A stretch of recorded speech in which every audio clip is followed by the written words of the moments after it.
Being possible means you do not give up hope.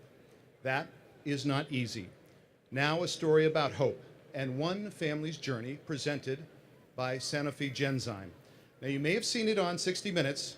Please take a look at the screens.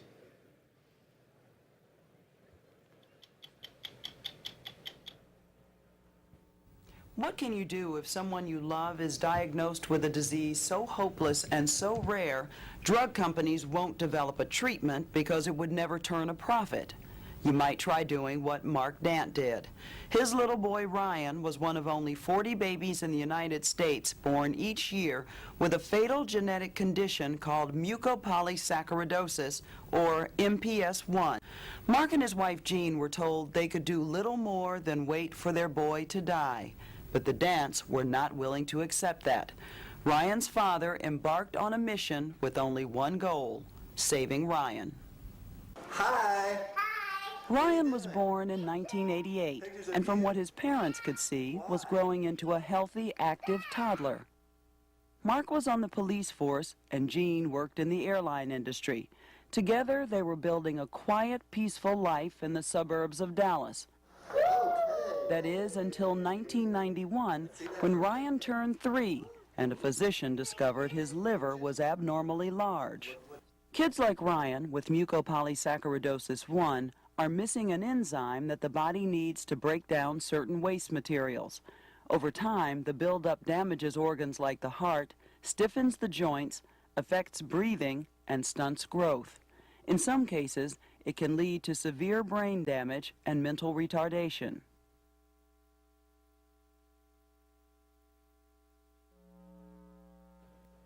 So that was just a short excerpt from 60 Minutes. Now the rest of this story from Mark Dant. He is a patient advocate and the dad of Ryan. Mark?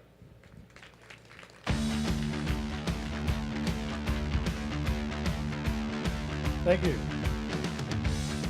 We all have dreams. How many would have the courage to do this? This is our wedding picture. My wife and I, we actually met in high school, and our dream started the night of our wedding because our parents made the toast, the same toast we all have. To hopes, to dreams, may everything in your future come true. On the drive from Louisville, Kentucky, where we got married, to our new home in Dallas, we talked about everything specific, how many children we would have. 3. This is what we would do. Finish college, start our careers, buy a house, get a dog, have children. 3 children. Our first, 6 years later, Ryan Christopher Dant, 8 pounds, 13 ounces, happy, healthy, would be the big brother to our future children. What an amazing day, a day we will never, ever forget. Does anybody forget the day their child was born? Time went on, Ryan grew. He loved baseball. He loved baseball so much, my wife Jean made the rule no more ball in the house because we broke a vase. This is standard. As Ryan got to be 3.5, it was time to bring him for maybe a structured daycare so that he could learn how to play with other children and be the big brother. Dr. William Coco, the pediatrician, said Ryan's head is too large. His stomach is too large. I didn't go to the pediatrician's appointment because there's nothing wrong with Ryan. I have a big head. I have a big stomach. He made an appointment before Jean left the office with a geneticist in Dallas Children's, Dr. Lou Weber. I didn't go to that appointment either. Those appointments were not important because Ryan was healthy. Jean came back and Dr. Lou Weber said, Ryan has a disease we believe called MPS. And I said, no, he does not. Look at him. Happy, healthy, plays baseball. I'll go back with you. So in 2 weeks, I went back and I heard Dr. Weber tell us the story about Ryan's future. Tell us the story of our family's future. Ryan would not grow up. He would not live past the age of 10.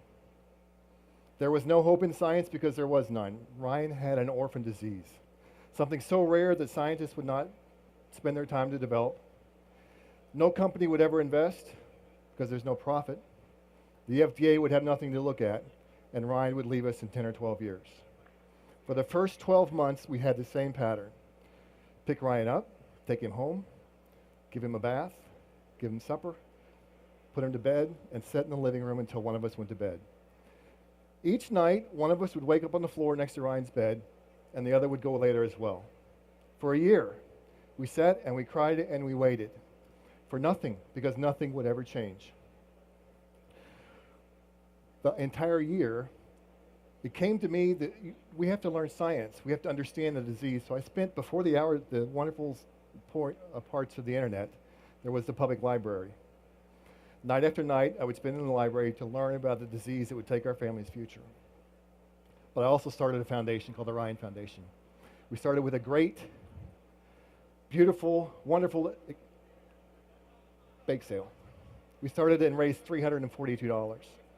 But it was a beginning, and it taught us that hope has effort, and in effort, you can find hope. We didn't stop there. We raised money through garage sales, chili cook-offs, golf tournaments, fishing tournaments, with nowhere to spend it because there was no science. I went to an international symposium in Dusseldorf, and there I met a doctor named Roscoe Brady. Roscoe Brady was presenting on a disease called Gaucher. And I knew through my reading that Gaucher was an LSD like Ryan's. And he brought a 12-year-old on the stage who he had just treated with enzyme replacement therapy. And she looked great. I watched Dr. Brady as he left the stage and went to his room. And I stopped him and asked him, would you please watch this video? It's of my son playing baseball, and he's 4. After he watched it, I asked him, is it possible to make enzyme replacement therapy the same way you did for Gaucher for MPS I? In a roundabout way, he told me 3 things. You don't have enough money. You don't have enough time. But it is possible. I heard the words, it is possible, and nothing else mattered. So we funded a symposium in Orlando. And there we brought in all the scientists and families. And I met Dr. Elizabeth Neufeld. And I told her about the conversation I had with Dr. Brady. Dr. Neufeld said, I actually know someone who's working on ERT for MPS I, but he has no funding. His lab is going to close. And so I called the person the next day. I'm coming out with a check. We brought a check for $40,000. And I expected to see this beautiful lab on the campus of UCLA. What I saw was this. This was the beginning of hope. Because in this building I would find a scientist who not only knew the opportunities, the possibility of a new treatment, but he knew how to make it, but he needed funding. And so every dollar we would raise would go to Dr. Emil Kakas. And Ryan and Gina and I would fly out and bring him a check, and bring him a check. And we would see how he would work time and time and time again, and hire the right individuals who believed in the possible, who believed that tomorrow is not known. If you try, if your effort, you can move obstacles. February 13th, 1998, 8 weeks before his 10th birthday, Ryan received his first infusion. 9 other children did as well. Everything was on plan. The FDA called for a second trial. A company had formed for one product, Aldurazyme. The company was named BioMarin. BioMarin formed a joint venture with Genzyme. And after a few short years, in spring of 2003, Aldurazyme was approved. Genzyme brought it around the world. Ryan's story of a bake sale to a treatment, how it changed the world, how it brought the impossible to the possible, became known around the world. But what happened to Ryan? This was a long time ago. This was 2003.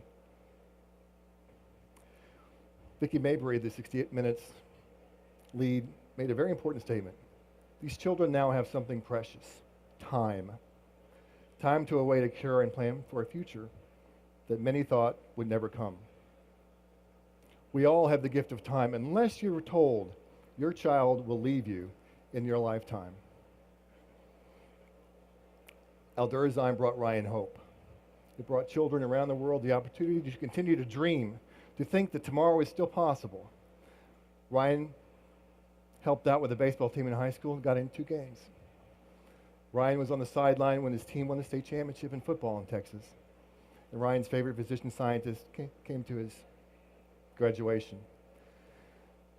After high school, Ryan went to DC multiple times to talk about the rare disease journey, to talk about the possibility of believing that hope is alive with effort. Got a job with SMU working on the sideline. All along going to junior college, Ryan's goal was to go to the University of Louisville, where his family went, his parents. He got a scholarship to the University of Louisville football team, working on the sideline. And in the spring, Ryan graduated with a bachelor's degree, and their president was his favorite doctor from UCLA, Emil Kakis. Children with rare disease have dreams, the same dreams that all of us have, the potential of tomorrow, what is possible. They believe in their mind's eye that it is still there. We have to be the ones who will remove the obstacles, who will believe that the impossible is yesterday's word. Possible is today's word. Possible can be brought to all of us if we believe that an obstacle is simply in the way until you find the reality of the greatest words I've ever heard. Dr. Roscoe Brady told me, it's possible. You have to believe that the work you do can change a life. Because I'm here to tell you that a bake sale changed lives around the world. Hope, it's an action word. Thank you very much.